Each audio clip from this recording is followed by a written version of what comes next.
Hello and welcome back to the Psych Legal Pop Podcast. This is a podcast where we talk about popular culture through the lens of an attorney and a therapist. I'm Tess Brigham, I'm the therapist. And I'm Brooke Brigham, I'm the attorney. And we are back with And Just Like That, Season 3, Episode 5, Under the Table. So high level, I'm just going to share with you the process that I went through watching the show, which was, I got to stop complaining about it so much. Like I get nitpicky and annoyed and I get in my head. And so I'm like, I'm really just going to just show up and just enjoy the show and watch the show. And I was trying to be like in it and there. And the whole time I'm just thinking to myself, are these people assholes? Am I the asshole or are these people assholes? It just felt like it was a lot of complaining about, I don't know. I thought Carrie was kind of a bit. I mean, he was a lot, but there was just this kind of like, oh wait, I have a downstairs neighbor. It's like, didn't you buy this place? How does this work that you bought this place and you have to keep him as a subletter? You didn't know who you were subletting to? I mean, it's so weird. I don't know. Well, to be fair, we complain a lot. Yes, we do. To be fair, I think if you recorded our conversations, they would sound a lot like this, complaining about everybody. Oh, okay. I mean, I don't think, I don't know. I don't know why Carrie, I guess she was so swept up in the romance with Aiden that she wasn't listening when, Seema told her, oh, by the way, Yes. there's a renter in this building that you're buying. Yes. But I don't know. That's kind of par for the course for Carrie. That is true. That's a very She Carrie. doesn't pay a lot of attention to things that, she doesn't think are important in the moment. So, but yeah, it is. I mean, did she not notice she was getting checks from someone? Yes, that is true. Well, listen, this woman has so much goddamn money that she can very didn't slowly even write a notice. book. Yeah. Duncan has to work. He has a Duncan's deadline. got to get a book. He's got deadlines. He's got to get books out. Carrie, we don't even know if this woman has deadlines. All she has to do is put on fashionable outfits and think about buying furniture. No, she's not even buy it. She's trying something new, with her writing. Yes. She's leisurely becoming a 18th century novelist, Yes. We don't know. She's going to go where the day takes her. That's well, is she writing any of these things down or is she just thinking these things in her head? We don't have many sequences of her ever writing. Well, they open up with her, doing this, dialogue. Internal monologue, which is presumably from her book that she's writing. So she's writing something, I don't know. Carrie just really has the life, Yeah, she does. She lives the life of Riley. So, yeah, they show her just, traipsing all over the place with her shoes and that whole shoe montage. And it was like, okay, I don't know. Well, so did you listen to the Writer's Room, the podcast? I told myself this week I wouldn't because, but I did because it's just so insufferable. And it's like, why am I punishing myself this way? I am a masochist. And yes. this one was particularly bad because, okay, so Julie Rottenberg, who's been a writer, producer on this show, for Sex and the City from the beginning, she actually directed this episode. And Michael Patrick King deferred to her because of her status. She's been around a long time. Yeah. Okay, the woman, Susan Powell, who actually wrote the show, barely got to say 2 words. And this is what, as I'm listening to this podcast, this man is explaining why what the writing is, or what the thought behind the writing was, and he didn't even write it, and the writer's sitting right next to him. Yes. Like, you can't let her, the woman who wrote it, tell us what she was thinking. No, he has to explain. I mean, well, yeah. The other thing, did you notice that he's obviously, his job on the podcast is to move things along, right? Because to kind of be the, I don't know, the quarterback, the person kind of in control, like, I'm going to lead the people. But what happens a lot of times is if someone's talking about something, he'll just interrupt it and be like, well, okay, then the next scene is blah, blah, blah, blah, blah. And you're like, oh, dear God. They don't even get to finish their thought. And then when he wants to really linger on something, he's going to linger on it. It is. And that's the thing. I didn't even know she was the writer. Like, I can't He even never retain said it. I who's don't the think he ever writer, said who's it. directing, who's doing anything. I just assume he's doing it all. And what drives me crazy is I'll watch the show and I'll be like, I don't know about, like, I don't know, okay. And then you listen to the podcast and then I kind of feel like I'm being convinced of something. Like, Yeah. someone's sitting down convincing me. Like we No, can't no, no, have no, our own no. we can't have our own thoughts Yeah. about it. And the other part of it is, again, it's back to this whole am I an asshole kind of thing, which is they also talked a lot about being New Yorkers, and we are not New Yorkers. We are Northern Californianers, but we've both lived in big cities with roommate, like, noise. And I lived in San Francisco a couple times. There's always been noise and all of this kind of stuff. And so this is a big part of life. And I guess it's just like when someone below you says, hey, can you take your shoes off? You take them off. No, Like, that was rude. you're just respectful about it. Yeah. It's just, to me, the way the whole scene was about how, like, in New York, we all have to get along and do that. And so I'm like, so if they all have to get along and he's your renter, yeah, and we know this one well. We had to make renters be happy, and Seema's right. It is hard to get rid of someone. So this is your renter. You got to make it work with him 6 months of the year. And it's almost like she's incredulous. Like, how dare he, write it at night or whatever it is. It seems like he just kind of writes whenever. That's the other weird thing is I need it quiet. It's like, yes, it's too much to ask someone to be quiet all day long, but I don't think it's too much to ask, like, can you get some rugs and take your shoes off sometimes? Well, and she did eventually compromise and, she got the runners and she took her shoes off and all of that. But yeah, in the beginning she was being very snotty. And so, so her downstairs tenant is this man, Duncan Reeves, who's a famous biographer. Of course, Carrie has no idea who he is. Yes. Even though she is a writer. Yeah, well, I think she kind of was like, oh, okay. I think she kind of faked it at lunch. Like, oh, yeah. Well, she doesn't know who he is. Trust me. I mean, Miranda is reading his work. Yes. It's like biography. I guess he's working on a biography of Margaret Thatcher. But remember when Charlotte was talking about how Harry's been reading it for 5 years? Remember, you had a friend who was also reading one of those historical novels, that John Adams novel, for years and years and years. Oh, remember, yes. David Sternfeld would tell about. Yeah. I don't think it took him 5 years, but oh, okay. God, I heard about that book for 5 years because he just kept like pulling out quotes from the book. But yeah, but I think this is kind of these historical novels. I think this is what happens. You write musicals. You have to quote it at lunch constantly. I think it's like, and I thought all of that was very clever and smart to pick someone like that who sort of he's a different kind of writer. Yes, very different from Miss Carrie. Yes.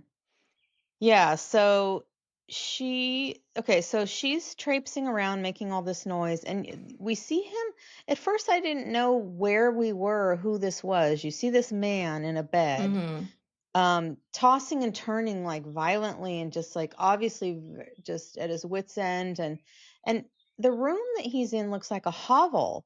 And I'm like, where are we? At first I thought it was Aiden in his like farmhouse or like his unfinished farmhouse, because the ceiling is all weird and cracked, and I mean it looked like a hovel. And then we see the rest of it, the kitchen, this is a horrible rental. Like it is awful, and she's lucky anyone's paying her to live down there. So I'm like, who is this? What's happening? And then it all comes together, and we find out. But he comes upstairs first and says, hey, introduces himself. She doesn't even know who he is or why he's there. And they got off on the wrong foot, to say the least. Yes. Yes. So And listen, and I'm not saying he wasn't a jerk. I'm not saying that his approach wasn't great by any means. no. But she was just, I mean, you're a writer too, Carrie. You must know what that's like. Someone who's not getting sleep, who's feeling frustrated, and you didn't even know he existed. Yeah. You know? So, So then the next scene is the four women at lunch, minus LTW, so it's the original three plus Seema.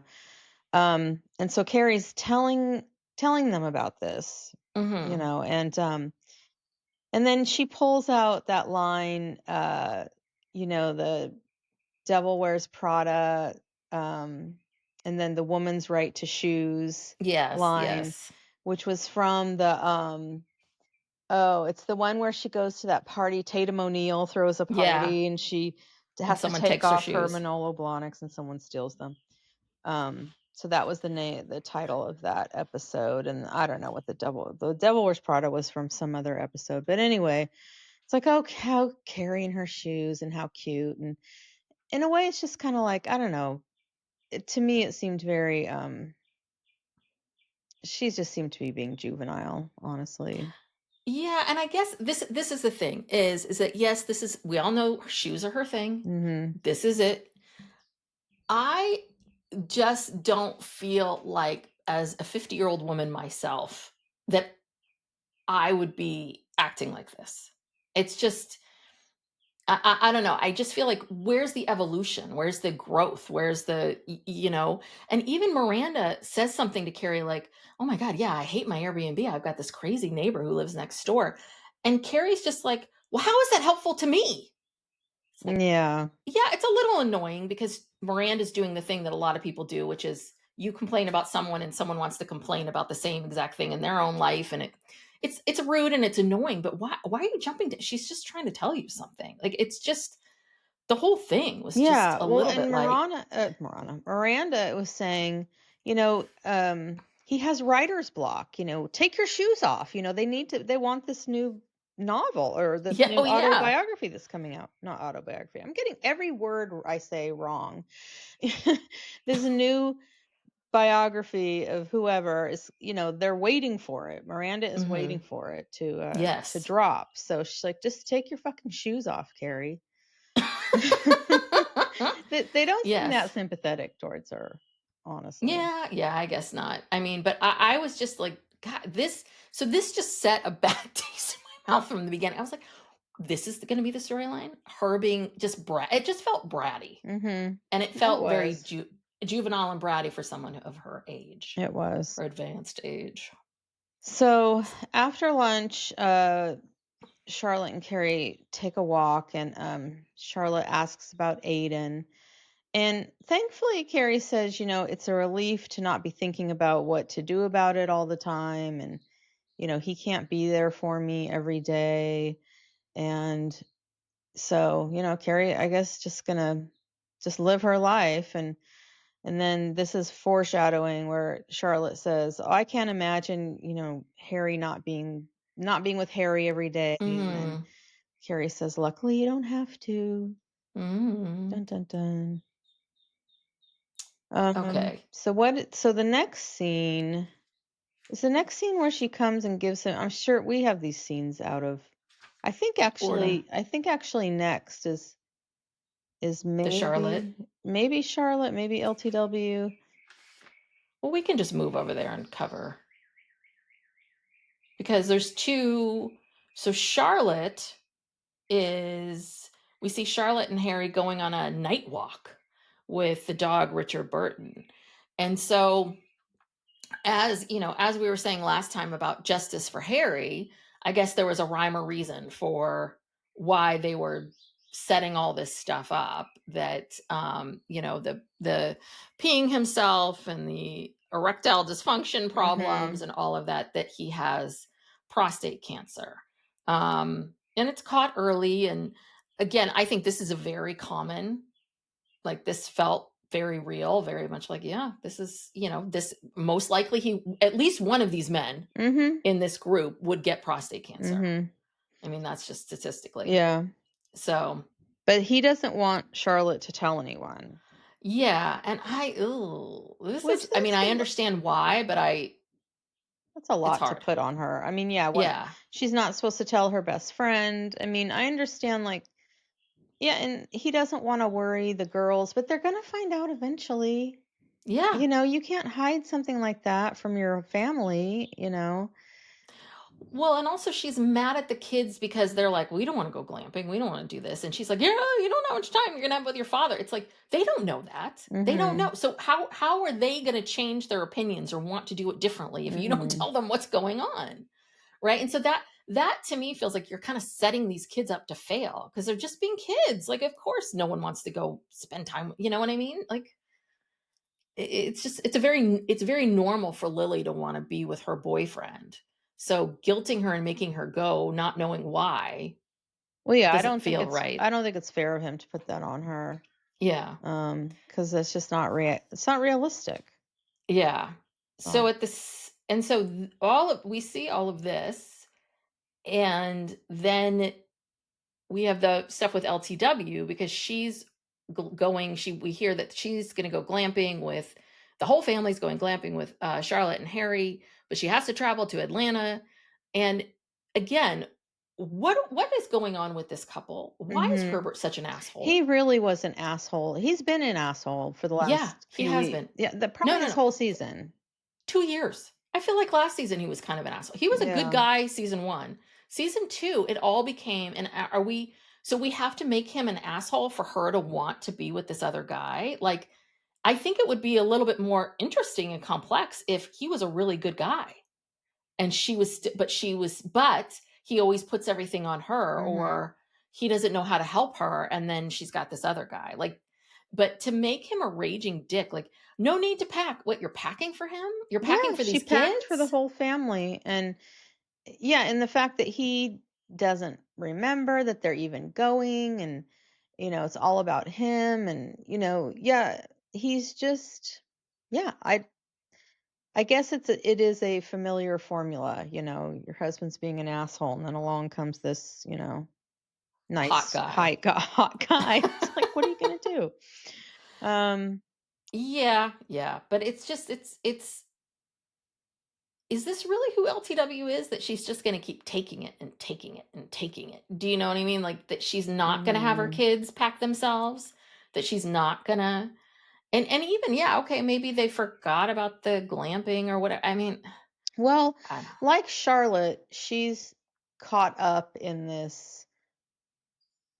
They're not doing their family any favors. They're caught up in this, I'm going to be the perfect wife and the perfect mother, and I'm going to have the perfect kids, and I'm going to have a career, and I'm going to do this and that. And it's like, you're not doing any favors. You have, like, Charlotte has two pretty spoiled children, Yeah. especially that Lily. I would just want to smack her. And LTW's kids, they seem sweet, but they seem helpless. Mm-hmm. So you're raising these helpless kids who can't pack their own suitcases, who kind of have no regard for anybody but themselves. And yeah, and then you're just, LTW needs, I think she needs this. Yeah. She needs this to, like, snap everybody out of their stupor, Mm-hmm. because they're treating her like shit. And Yeah. Charlotte's Yeah. kids treat her like shit. Harry's very sweet to her, but her kids treat her like shit. And, you know, something's brewing under there. Yes. Yes. LTW wants to get her groove back.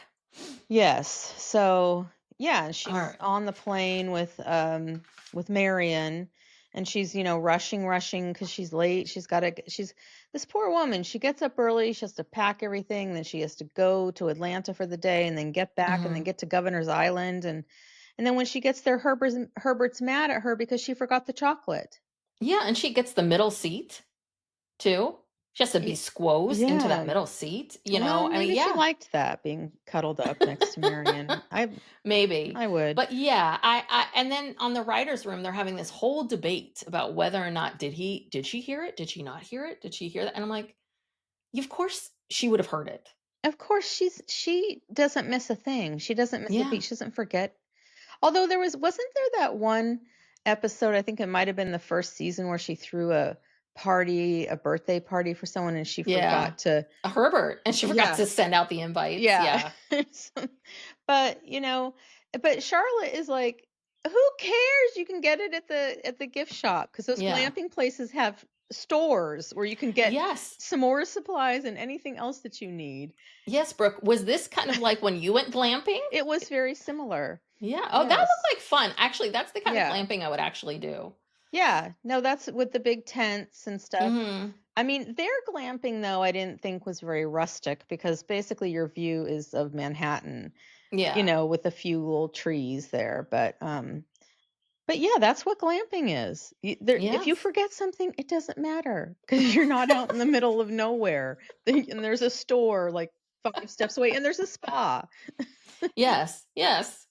That's glamping. Yeah. Yes. So I wanted to just hit Herbert when, he was bitching at her about the chocolate.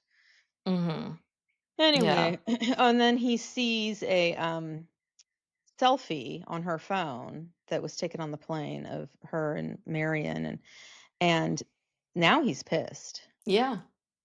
Now he's worried. Yes. Well, and so did she owe him the information that, oh yeah, he's a man, but he's also really, really hot. He's young and hot. I don't know. I mean, because that's what he's mad at her about. Like, what? Wait, you said that she said I told you it was a man, and he's like, but you didn't tell me this. Well, but what is she supposed to do? Like, in describing people, like, do you always have to have a qualifier, like hot or not? I mean, no. And I don't have an answer to this, but I do think that there is something when people hide certain things about, right? Like, what she omitted, I think, is telling.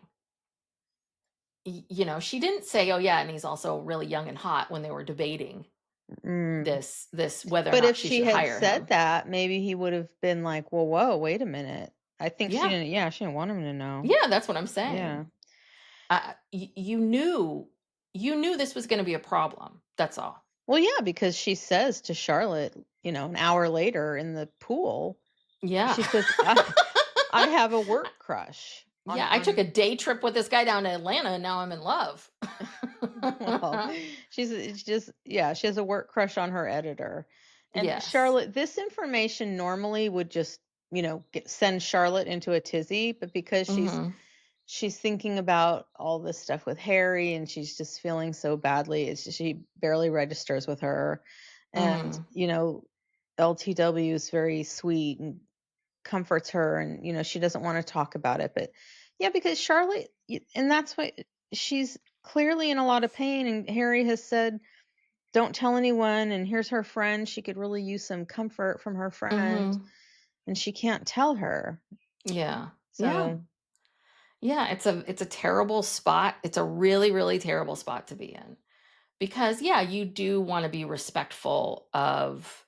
And this has come up actually with clients. I've had this happen where, either it was a child or a partner or someone, and, they didn't want them to talk about it. And, I usually urge them to go back and say, hey, I do need to talk to someone about it. So who would you be comfortable with? Or, okay, maybe I'll just go talk to a therapist, or maybe I'll go if you don't want anybody that's in our life. But, I think that she's struggling too, and she needs some comfort and some relief too. So as a caregiver, so I do think it is a lot to ask someone to say, no, you cannot say anything to anybody, even people that we know and trust. So, and he knows how close she has these, he knows she has these super close girlfriends. Like, this is what the show's always been about. Yeah. So, why wouldn't you think she would want to tell them? Well, what's interesting, because we were talking about how the show's making Harry, sort of like a bumbling idiot.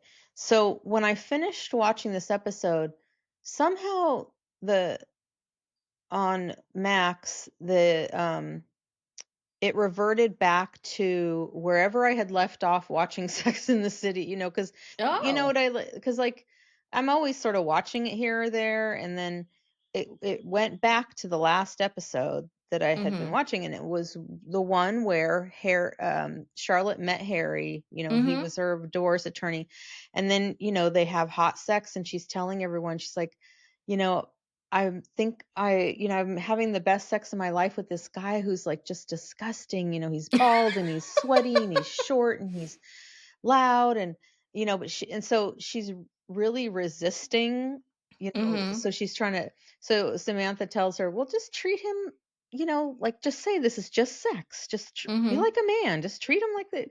And actually, you know, and he just takes it, and he's actually he's much sexier in those episodes, like than I remember, you Yeah. know, because she's being like trying to be mean to him, and he's just like, okay, whatever, you know. Yeah. I mean, and it was really interesting to see the Harry character from back then, you know, who was super confident and cool and just telling Charlotte, you know, I don't care, whatever, you know, he was so cool. And I don't know. Again, justice for Harry. Like, Yeah. I don't Yeah. know why they're doing this to him. Yeah, I know. I know. Well, but I mean, I think it makes sense though. And in the writers' room, they talked about how they wanted to sprinkle in some things along the way that might show, right, some symptoms. I'm like, you Hmm. couldn't pick the other symptoms? Aren't there other ones besides No, I these think two? that's it. I think, yeah, the urinary stuff is a big one. Okay. Yeah. Yeah. No, I think those are the symptoms. Sorry, then we have no choice. We just have to go there. But yeah, anyway, justice for Harry. So we'll see. And you know, the actor Evan Handler, you know, he's a cancer survivor. He's struggled with some pretty severe medical issues Mm-hmm. very early in his life. Oh, Just okay. I FYI. didn't know Yeah. that. Okay. So now we're off track completely, but let's go back on track to let's get back to Carrie and Miranda. So basically, so after Charlotte and uh Carrie have this conversation about Aiden and what's happening, Carrie's like, okay, I need to get this guy some kind of gift basket or something. So I'm going to Mm-hmm. go around to the neighborhood and get stuff for the gift basket. So she goes down to Duncan's place. It's the middle of the day, so he is awake and writing. Mm-hmm. So these night hours are a little all over the place, and she gives him this gift basket. He's a bit more pleasant, Mm-hmm. like a little bit nicer, and then he gives her these slippers, and then she also pretends like she didn't know who he was. Oh, Duncan. Oh, you're a writer. Oh, I'm a Oh, writer I'm a too. writer too. But this slippers thing, I don't know. I think in the writers' room, the way they talked about it, they were all like pro Carrie's behavior, and I was like, really? I mean, yeah, it's presumptuous. The slippers are ugly. Yeah. I didn't even take it out of the packaging. Probably smelled gross. But are you supposed to be an ass? Like throw it? Like just not even take it with you? I don't know. Am I Well, too nice? Maybe I need to be more of an ass. I don't know. I think she would. Well, I mean, she was insulted clearly Yeah. because, you know, her attitude seems to be, you know, this is my house and Hmm. I will do what I want to. And she's being inconsiderate. Gift basket aside, Yeah. you know, that's a really big thing. I mean, didn't you live underneath some people who you had to move Yes. out because they were Yes. Yes. so bad, like them walking on Yes. top of you and whatever. And and that's yeah, walking around you don't need to walk around your house in high heels. That Hmm. especially if you have someone downstairs. I mean, it's yeah, she's being rude and inconsiderate, and he's basically calling her out on it. I don't think he Hmm. expects her to wear the slippers, but it's his way of saying, "Look, this is serious to me. Hmm. Like, I really need you to do this."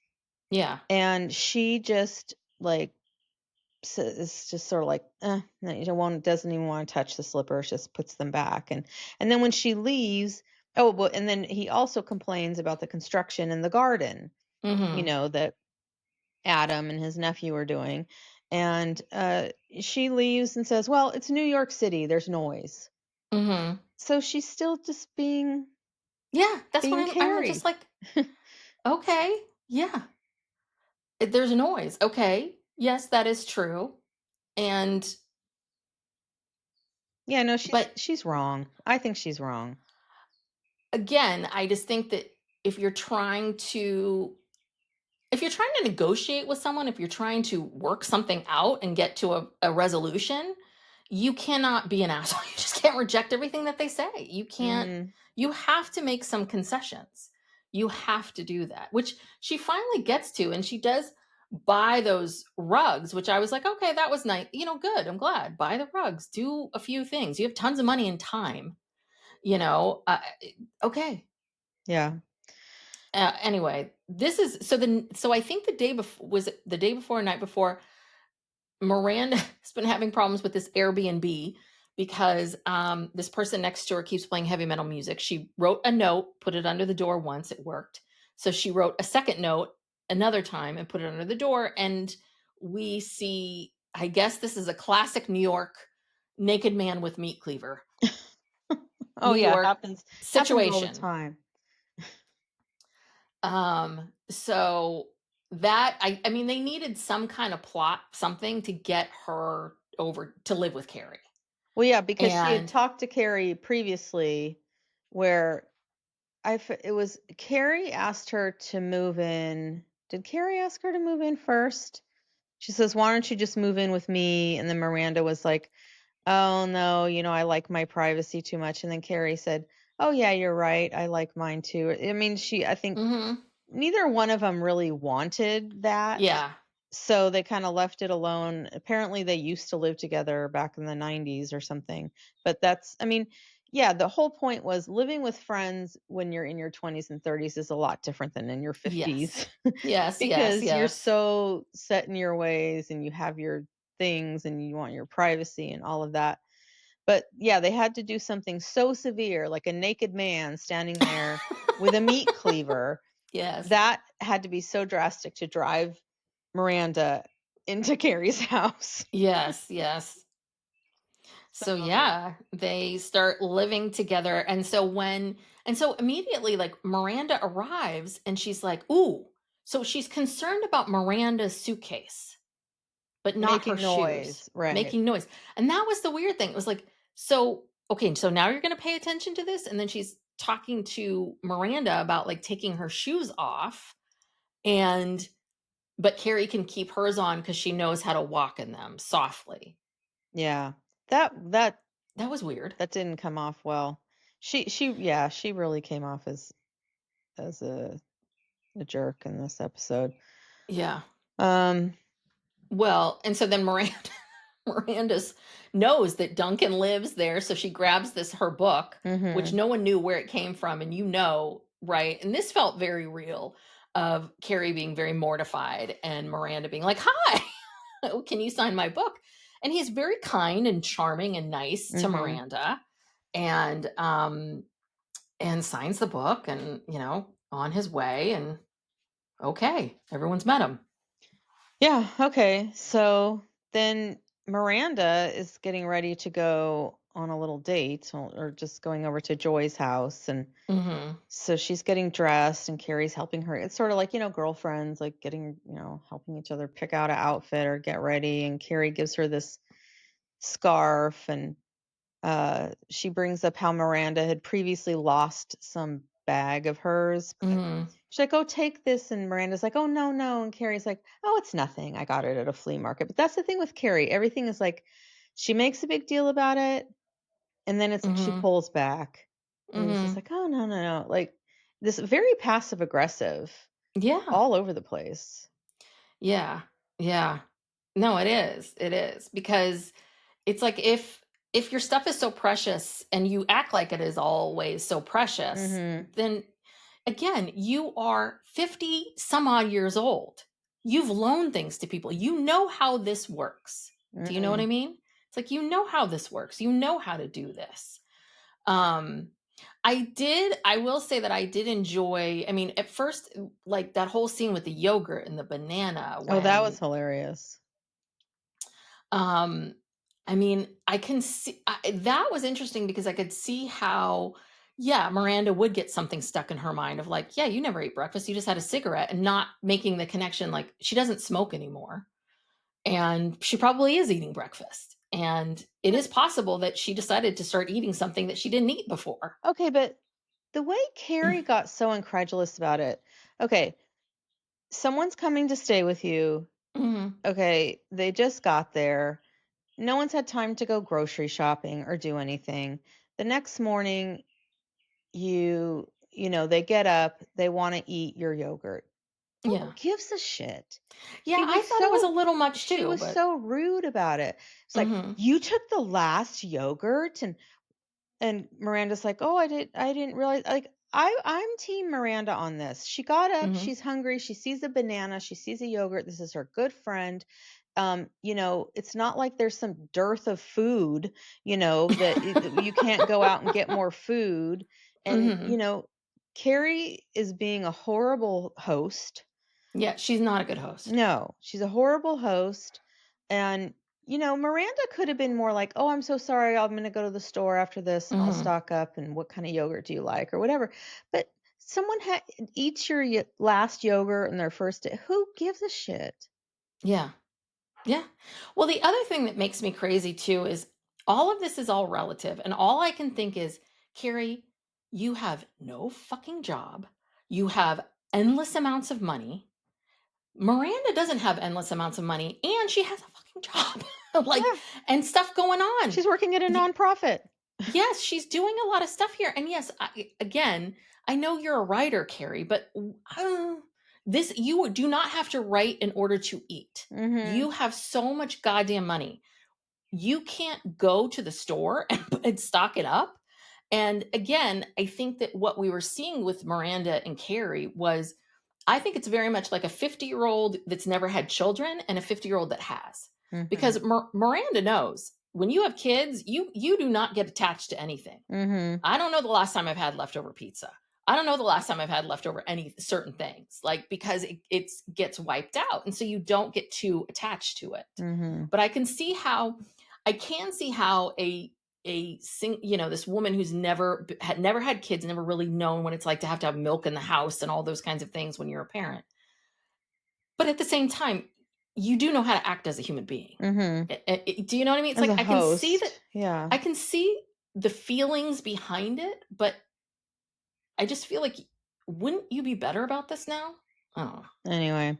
Yeah, well, I want to talk about when Miranda goes over to Joy's house. yes, yes, This is awkward because it's almost like they don't show what happens before they go into the bedroom, but it seems as if Miranda arrives and they just walk right into her bedroom and they're just yeah. going to have sex. And I don't know, that just felt it felt like, yeah, there was no warm up, like no start on the couch, have a glass of wine, like we're just going to walk straight into the bedroom. And Yeah. Well, maybe they already went to dinner. Maybe they already made out on the couch and now they're going over to okay, I the. needed some context. It just was like all of a sudden, here we are in the bedroom. And Yes, then she yes. tried. Now, this kind of reminded me of you and your dogs, because you do this thing where, the dogs are, barking or whining or whatever. Mhm. And you say, "Stop. Now stop." Stop doing that. And then, you close the door and you walk away and they just go right back at it. And the Yeah. dogs are out there whining and crying. And it's so funny. And then you're like, "I said stop. Stop it." As if they speak English, as if that means anything to them. As if it's ever worked. I No, mean, right, really, right. literally, Never Steve and I are worked. constantly going, "Ah, ah, ah," I and know. I'm like, what is this doing? This isn't helping. But I can't, it's like when they start to bark, you feel so, just to do nothing feels so weird. Cause sometimes I'll just do nothing and like I just have to let it ride out. But there is something about feeling like, shut up, ah! You have to like, they're Like the stressing you out. So obligatory, like, "Stop, yeah. stop, don't do that." Yes. But this was very truthful about dogs, which is also why my husband and I, we do not sleep with our dogs. And I know a lot of people do. And, I think it's fine, but I do think it's gonna create problems, and this is one of them. Yeah, Miranda, they couldn't even do it. Yeah. Miranda had to leave. So this is what I was confused about. So do you think she and Joy went back over to Carrie's house? No. Or, okay, because we would have seen Joy. Yeah, no, she didn't come back with Miranda. Miranda came home and Carrie wasn't expecting her, thought she was going to be at Joy's and caught her naked in the hallway. Yeah, So I I guess got to give Cynthia Nixon a lot of credit for just letting it all hang out there. yeah. And Well, she she is, had to do that last season too. Remember when she went into that cryo float thing when she was in oh, yeah, that's LA? right. Yeah. She had to do the full frontal nudity then too. Yeah. So bravo to Uh, her. It's a yes. great body. Yeah, well, I give her a lot of credit too because she's, and she's also not, obviously she's a woman who has had a child, and she's not this skinny little thing. Hmm. She doesn't look like, For a 55-year-old woman, she's she skinny. looked good, She but I'm looks just saying, great. like, I liked seeing a normal body. Right. Do you know what I mean? Like, not someone who had been, or that she felt comfortable enough too. So, Yeah, no, she's looks skinny to me. So yeah, I don't know what happened with her and Joy if they ever actually were able to do it or they just gave up. I don't know. That whole storyline is really boring. I don't know where that's going. well, we've forgotten about Seema completely, but we also forgot about the big grand romantic gesture that Aiden bought Carrie that Oh, table. yes, the table shows up in a moving van. So he was the one who bought it before she Yes. could. So, yeah, so now they have this big huge table Yeah. which comes into I don't know. play. I mean, I was like, okay. I mean, it keeps kind of Aiden alive in Mhm. this story, and it feels like something maybe he would do. But there was this other part of me that's like, yeah, he's really breadcrumbing her. This is what they call breadcrumbing. Like, you just give this person just enough to keep them on the hook. But Breadcrumb them. I think they have this understanding, I thought at this point is that, Yeah, you no, it's know, an understanding, they but it does have feel it's like, I mean, they clearly love each other, care about each other. They just can't be together and they don't know what's going to happen. So, um anyway, at some point, I don't know where this happened, but Carrie is texting Samantha. Oh, because she wants to get dirt on the writer, yes, Duncan. her tenant. And I don't know. I was trying to understand what those texts meant, but I think it was something along the lines of, he in Well, she Lundy is asks kind of her. a player or something like Well, I think she just basically said, "Hey, what do you know about Duncan? This guy, Duncan, I'm forgotten his name Reeves. already, Duncan Reeves." And she says, "Oh, I heard. Well, yeah, I've heard of him. I guess he's supposed to be a lot of fun." And then Carrie says, "Oh, well, he's staying underneath, right below me or underneath me." And Samantha writes back like, "Oh, I wish he was underneath me." Ha ha ha ha Ha ha, ha because ha that's ha. exactly what she would say. Um, and that was it. Well, because also at some point in here, Seema Yes. needs a business loan. And Yes. so this is a little another throwback, Sex in the City throwback. So she goes to the bank and she's talking to this banker, and it's the same actress, the Yeah. same woman who turned Carrie down for a loan when she wanted to buy her building when she Yes. and When she Aiden wanted to buy broke her up car. Yeah. and she needed money. And what did she say that you don't have enough something about her assets. Mm-hmm. You don't You're not a desirable Yeah, candidate. you're not a desirable candidate, something about her assets. So it's the exact same woman, and Seema's Mm-hmm. trying to, kind of sweet talk her about, women, banding together against these Yeah. men. This I thought was weird. This whole thing did not match at all. So Because with Carrie, that made complete sense when all that happened. That you could see completely, because again, she doesn't even know she has all this money now. She doesn't even know what's going on. So that's a complete, like, you could see that. This I felt was really weird because Seema's a together businesswoman. She's, obviously you have money. You should have money, right? Are you spending all of your extra money Well, that's on what Linda was questioning her the about. driver and all of that? And the other thing too is you have no assets. You own nothing. You don't own. You're a real estate agent and you're closing these multi-million-dollar deals, and you don't own anything that's an asset. But is she? That's the thing. She's been giving off this air of, I'm so successful. She's got a driver. It's those people who, drive expensive cars, wear designer clothes, and they go back to their shitty apartment at night. Where you're spending all of your money on, trying to look rich, on luxury designer items. And really, no, you don't own anything. You don't. There's tons of people like that. And it's not just people on the lower end of it's all the way up. It's No, I know. It's Trump. It's like, well, no, I'm with you on that. I've seen a lot of it. I'm with you. But so my question was, so is this going to be a storyline? Because none of this has ever been, we have never, ever, ever gotten any kind of inkling that Seema's bad with money. Well, now, in the 2.5 years we've been watching, we have not gotten any inkling of this. So it is possible. You're absolutely right. This might be moment one. Yeah. Where we, behind the curtain, we see the jig what's is really, up what's really going on. Which would, I think, then make it interesting, because I'm still struggling with Seema. I don't know, like, this whole storyline of her, like, I guess I'm just. Well, here's the thing. I think she's going to become more interesting because she's going to become poor, and she's going to start, like, dating this guy.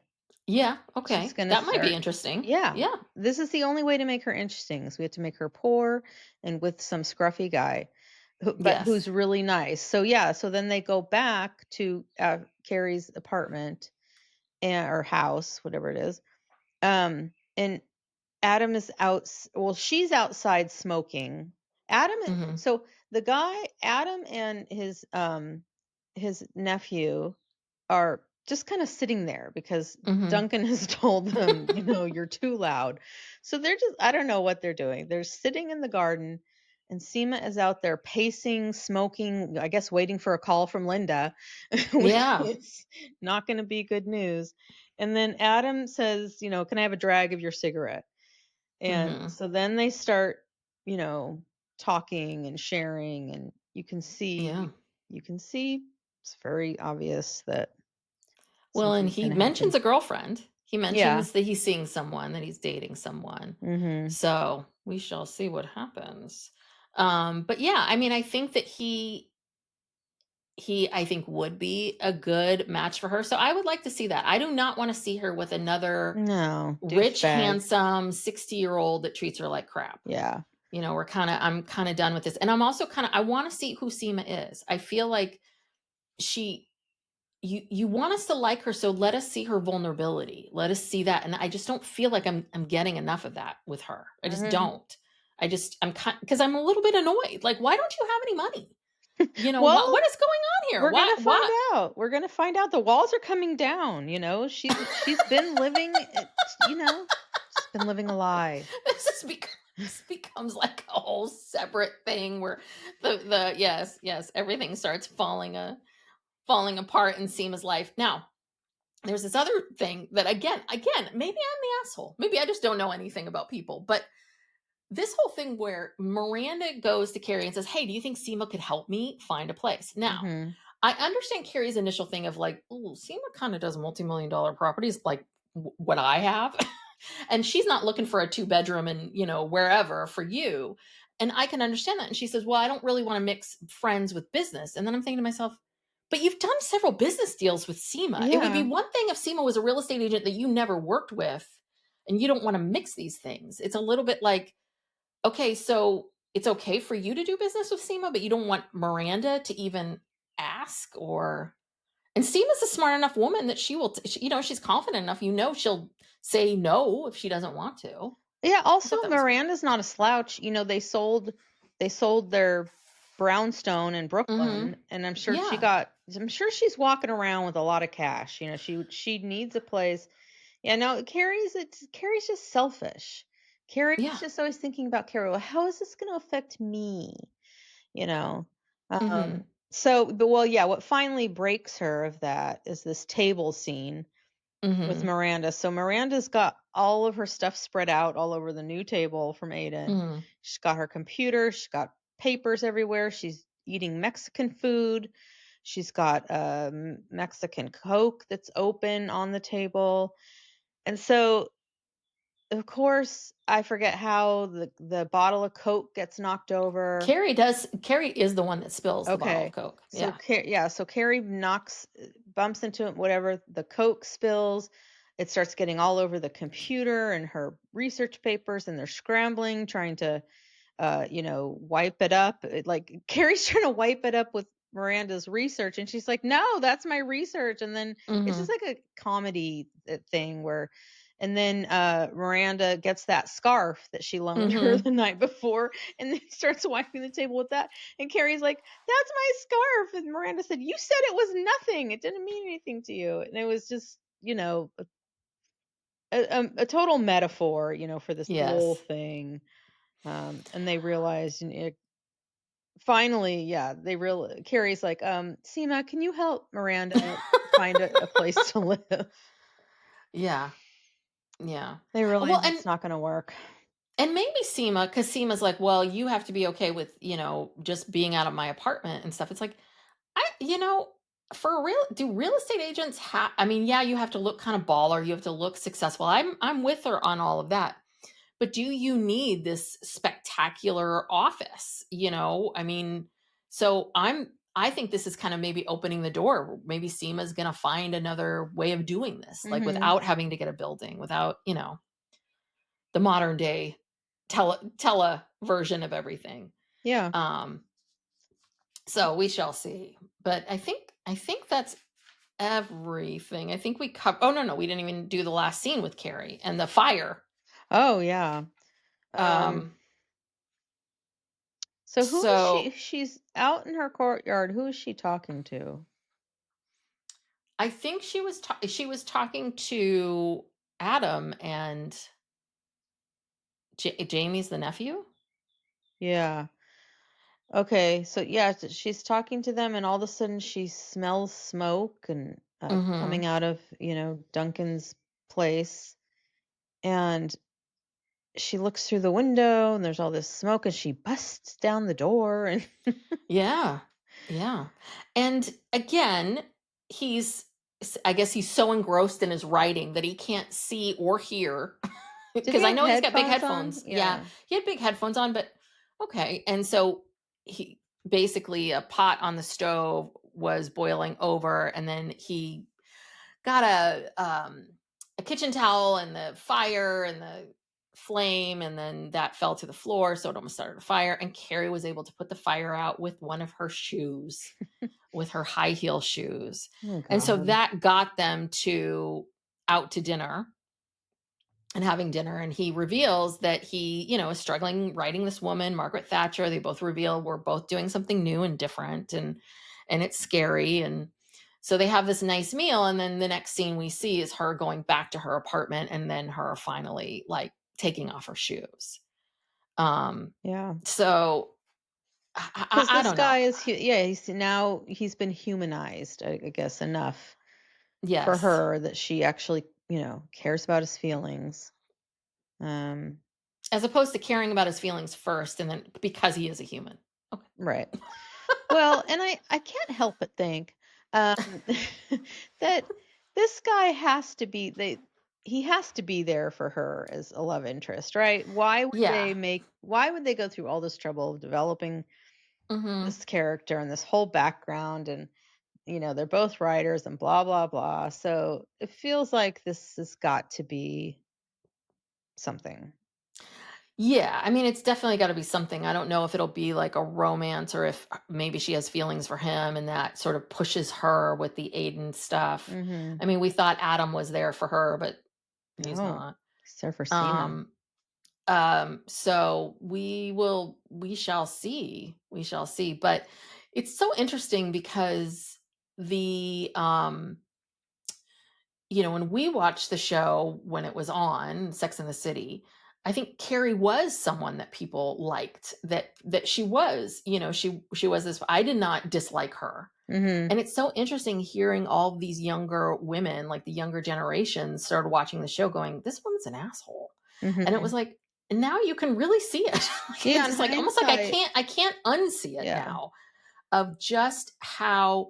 And again, I think that when she was younger, when she was in her 30s and, money and struggling in life and, Biggs doing this and that and who am I and all that stuff, I think there's I had a lot more understanding of it. Mm-hmm. This is what I was saying when this whole season, this idea of, is if the show is about women in their 50s, this is an asshole. Like, she's really a dick. I'm sorry. She hasn't gotten better when it comes to certain things. So she's just still Self-involved. Yeah, I didn't really see. Yeah, I didn't notice it till much later. Yeah, till people started pointing it out, and then you go back and you watch Sex and the City, and you're like, oh yeah, she was a really bad friend. Most of the time. Yeah. And she was very needy, and it was all about her. And yeah, now it kind of, I don't know. Now it's more like she's just, I just feel like she's out of touch, She's just very out of touch. And so she comes off as being kind of a jerk. I mean, yeah. Why would you get so mad at Miranda about a yogurt and a banana? God, this is your good friend of like 30 years who's been there for you. And, like when Big died, who was there sleeping in her bed? Yeah. Miranda, when he left her at the altar and, who was there like feeding you? You know what I mean? It's like, God, let her eat your yogurt. Yeah. I mean, it's not like you can't call Postmates, DoorDash, Uber Eats, anything. I mean, or just walk down to the corner bodega and if you need a banana. Get something. I mean, God. Yeah. And so that's, and I, yeah, that's the part that I really struggle with. And then when I listen to these writers in the writer's room defending this behavior, like, oh, isn't this great? We have to get them to start fighting. It's like, okay, so are you guys all assholes too? I mean, they're the ones writing this. Yeah. But yeah, I really did not want to watch the writer's room or listen to it. Couldn't help myself. I need to get off of that because it's just infuriating. Well, because I always feel like I'm going to pick something up from it. I'm like, oh, I should listen to it so I can be informed. And, and I do. And I'm always very curious because I want to try to understand what they're thinking, like why. But again, But who cares why? I mean, the show is for everyone to watch and decide for themselves that's true. what they think of it. And what Michael Patrick King thinks this is all about is really, who cares? Yeah. He's a weirdo. Yes. I just, again, it's just so, it's just really offensive to listen to this man talk about a show about women, and talking over all these women. I mean, this show is supposed to be about women and women's stories. He wouldn't even let the writer of the episode talk. So yeah, what chance is there? All right. Well, we'll be back next week. We will be watching it again till the end of time, as long as they keep putting it out. So yes. Don't you worry.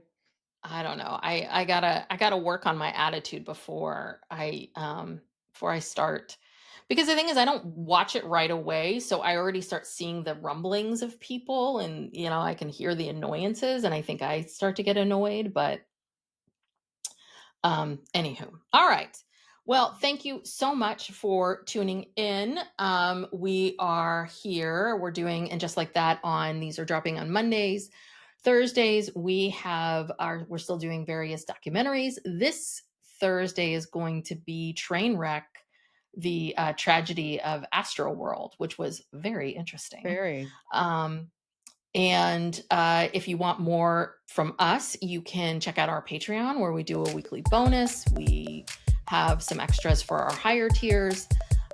Please follow us on social media. We're here on YouTube now. So if you haven't seen us on YouTube or subscribed to our channel, please go over there. You can follow us on all the major social media. You can give us a 5-star rating and review, follow the podcast, share it with a friend, all that good stuff. Thank you so much for listening and being here, and we will see you all next time. Bye. Bye.